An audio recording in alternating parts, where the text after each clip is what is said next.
Moi, je suis Léopold Jacqueline, je suis assistant d'études à l'Agence culturelle Nouvelle-Aquitaine et donc j'ai piloté et donc rédigé cette, publication pour laquelle on se retrouve aujourd'hui qui s'appelle «Impact de la crise Covid-19 sur les parcours professionnels des artistes en Nouvelle-Aquitaine», avec pour sous-titre: «Le bouleversement, l'inégalité, la relation».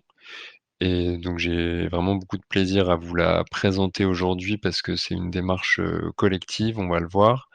Et on pense à l'agence que c'est vraiment un document qui peut, enrichir les échanges, les discussions, les imaginaires collectifs qu'on peut avoir, par rapport aux évolutions de la vie culturelle. Donc je vais vous représenter un petit peu la démarche, comment ça s'est monté cette, aventure, on va dire, et la publication, donc comment elle a été rédigée, quels choix ont été faits. Donc la 1re chose que je peux dire, c'est ce que la publication n'est pas. Donc la publication n'est pas un récit des activités des artistes en temps de confinement. Ça, c'est très important à dire. On a évidemment parlé avec, les personnes qui ont participé aux entretiens collectifs, de leur vécu pendant, les périodes de confinement, ce qui s'est passé en 2020-2021. Hem Mais ce que soulèvent les échanges et donc la publication, qui est le reflet des échanges, c'est vraiment les tendances de fond qui jalonnent les parcours artistiques des personnes et que la crise a quelque part, exacerbé, accéléré, renforcé certains enjeux, certaines problématiques. Donc ça, c'est un petit peu une note de lecture, on va dire, avant de rentrer plus loin dans la publication.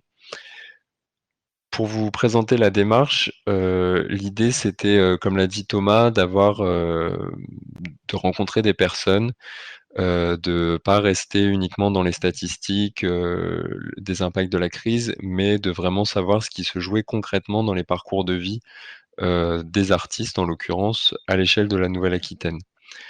Donc on a rencontré 57 artistes de tous horizons géographiques. De tout horizon esthétique, donc il y avait pas de barrière, disciplinaire, dans les entretiens, les groupes d'entretiens qui ont été, organisés. Et il y avait 2 objectifs, on va dire, principaux à cette démarche. C'était de regrouper des gens entre pairs qui puissent, partager des expériences, similaires ou pas, pendant un moment donné dans un espace, d'écoute, bienveillant et cetera. Et le deuxième objectif, c'était de produire des données assez rapidement puisque, je vais y revenir dans un instant, mais on a mené cette, démarche, au printemps 2021 et on a sorti la publication en septembre 2021. Donc ce qui, peut paraître, long, puisque c'est quelques mois, mais, en termes d'études, de production de connaissances, c'est quand même une échéance, plutôt rapide. Donc je vais, juste vous, partager, mon écran pour vous montrer un petit peu on va dire la timeline de cette démarche. Alors normalement, vous voyez quelque chose s'afficher à l'écran qui se ressemble à une frise chronologique. Donc ça, c'est pour vous raconter, de nouveau comment ça s'est passé. Donc, il y a eu tout un travail, préparatoire à cette démarche de janvier à avril avec, nos partenaires, donc des structures qui nous ont aidés à mener les entretiens, à les préparer. Donc il s'agit, d'Ubique, qui est une plateforme de recherche, qui est basée à l'université Bordeaux-Montaigne, qui fait les liens entre, la culture et le monde universitaire. Il y a eu le RIM, qui est le réseau des indépendants de la musique, le réseau ASTRE, qui est le réseau des arts plastiques et visuels en Nouvelle-Aquitaine, l'association CO, et l'ARACT, Nouvelle-Aquitaine. Donc l'ARACT, c'est, l'association régionale pour l'amélioration des conditions de travail et donc l'association CO et l'ARACT travaillent sur les questions d'emploi, d'amélioration des conditions de travail, au sens large. Donc ces partenaires ont animé les 6 sessions d'entretien, au mois d'avril-mai avec nous. Ensuite, on a réalisé des réunions de débrief et cetera sur les entretiens et on a rédigé cet été la publication que vous avez entre les mains et on l'a restituée aux artistes fin août, pour récolter des retours, des réactions, pour affiner la publication, pour être sûr qu'on restituait de manière assez fidèle ce qui s'était dit dans les entretiens. Donc, j'arrête de partager cette frise pour l'instant. Donc maintenant, je vais en venir au contenu de la publication, tout simplement. Donc, je vais juste vous remontrer la page web et Thomas va la partager dans le chat qui regroupe ce travail. Donc, c'est cette page-là que vous voyez à l'écran qui vous permet de télécharger l'étude au format PDF et qui vous présente les 3 parties de ce travail. Donc, le bouleversement, l'inégalité et la relation. Et moi, je vais un peu m'arrêter sur ces 3 parties-là ce matin en vous donnant des exemples de pourquoi on a écrit cette publication en 3 parties.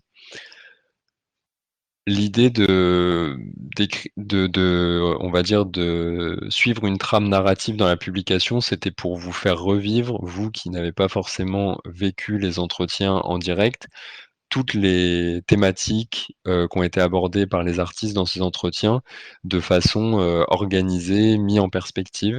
Donc c'est un choix d'écriture dont je vais vous montrer un petit peu la suite logique ce matin. Donc la première partie, le bouleversement, je vais vous donner 2 exemples de ce que vous allez trouver dans cette partie. C'est, par exemple, la question du numérique et la question de la pluriactivité des artistes. La question du numérique, on l'a beaucoup abordée pendant, l'année 2020 et 2021 sur le fait que, le numérique, changeait, les pratiques, qu'il y avait, des usages nouveaux qui étaient faits par les personnes et cetera et cetera. Mais, en fait, on a eu des témoignages beaucoup plus précis de certains artistes. Par exemple, un comédien qui disait que sa compagnie avait refusé une captation non rémunérée pendant le confinement, parce qu'il y avait une salle de spectacle qui faisait à sa compagnie comme un cadeau, en lui offrant une captation de leur pièce de théâtre, pour montrer leur travail, même en temps de confinement. Et en fait, on a échangé à propos de ce cas, très concret où, où les artistes autour de la table disaient: «Bah, en fait, ça partait peut-être d'une bonne intention de la salle, mais ce que ça cache, cet exemple-là, c'est la question de la rémunération du travail artistique». Qui est que, faire une pièce, que ce soit devant un public ou que ce soit devant une caméra, c'est du travail artistique et donc travail artistique doit être rémunéré. Donc en fait, cette compagnie a refusé cette captation parce qu'elle a refusé, de travailler gratuitement quelque part.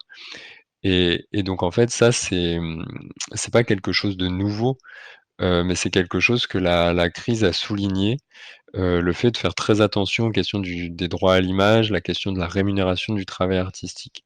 Donc ça, c'est un exemple, et il y en a d'autres dans la publication, sur laquelle, on s'arrête sur cet exemple dans la partie sur le bouleversement, pour montrer que quelque part la crise vient bouleverser un équilibre, c'est une situation anormale, mais en fait, ce qui se joue dans la crise, ce sont des questions qui traversent les parcours artistiques, de beaucoup de personnes. L'autre exemple dans cette partie 1 sur le bouleversement, sur la pluriactivité du travail des artistes, on avait par exemple autour de la table des personnes qui, travaillent pour le cinéma et qui, ont des missions de réalisation, de montage, d'écriture de scénario.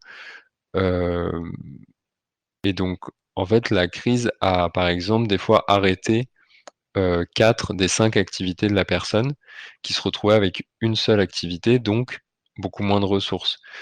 Et donc ce qu'ont apporté les échanges, c'est que la pluriactivité est rarement un choix pour les personnes. Elle est plutôt une nécessité pour, subsister, en fait. Et donc on voit bien que en temps «normal» entre guillemets, les personnes composent avec plein d'activités à droite à gauche et la crise a mis en lumière le fait que certaines personnes étaient complètement dépendantes de la pluriactivité et d'un système, assez, libéralisé, et assez inégalitaire. pour certaines activités. Ça me permet de faire la transition sur la deuxième partie de la publication qui concerne l'inégalité.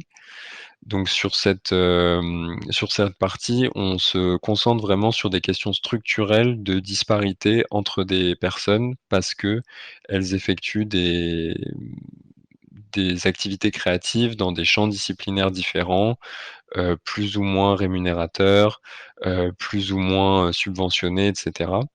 Et donc dans cette partie, on restitue tout ce qui s'est joué autour hem, des statuts artistiques et des régimes artistiques. Donc il y a 2 mots d'ordre qui ont été soulignés par les artistes. La nécessaire lutte contre la précarité des personnes qui exercent une activité hors du régime protecteur de l'intermittence, puisque autour de la table, on avait, des, salariés, indemnisés au titre des annexes 8 et 10 du régime de l'intermittence, mais aussi beaucoup d'artistes auteurs et beaucoup de personnes qui avaient des statuts et des régimes, assez différents. Et la deuxième chose qui a été soulignée, c'est un besoin global d'améliorer la connaissance des statuts et régimes professionnels pour les artistes eux-mêmes et pour leurs interlocuteurs et interlocutrices. Donc c'est l'idée que, la crise a montré des beaux mouvements de solidarité, on va dire, entre les artistes qui ont rempli des dossiers, de demande d'aide et cetera, et qui se sont aidés pour, comprendre un petit peu les complexités administratives. Mais ça a surtout mis en avant pour certains artistes qui n'avaient vraiment pas de connaissances administratives assez fines de leur métier, de leurs aides, de leurs possibilités de soutien et cetera. Et ça a aussi renforcé un sentiment de colère et envers, on va dire les personnes, supposées accompagner, aider les artistes. Donc ça peut être notre cas à l'agence, ça peut être le cas de collectivités, d'interlocuteurs, dans des organismes, professionnels comme Pôle emploi spectacle, l'AFDAS et cetera. Enfin, tout l'écosystème en fait qui accompagne, les personnes qui ont une activité créative. Il y a eu parfois des sentiments ressentis par les artistes d'abandon de poste et de, méconnaissance, des conditions, concrètes d'exercice, des artistes. Donc ce qui est vraiment, quelque chose qui est ressorti fortement dans les entretiens. Et enfin dans cette partie sur l'inégalité, on évoque la possibilité de la sortie de la «carrière artistique» entre guillemets, puisqu'il y a eu assez peu de personnes dans les artistes qu'on a rencontrés qui, se posaient vraiment la question d'arrêter leur carrière artistique. Mais il y en a eu quand même qui, sont arrivés à un point de non-retour quelque part dans cette période de 2020-2021 très compliquée, où en fait ça devenait, vraiment, trop difficile de vivre, de gagner de l'argent, de pouvoir se projeter, donc d'avoir une stabilité quelque part. Et donc certaines personnes ont touché du doigt la question de la réorientation ou du renoncement à la carrière artistique. Donc ça, on en parle aussi dans cette partie, consacrée à l'inégalité.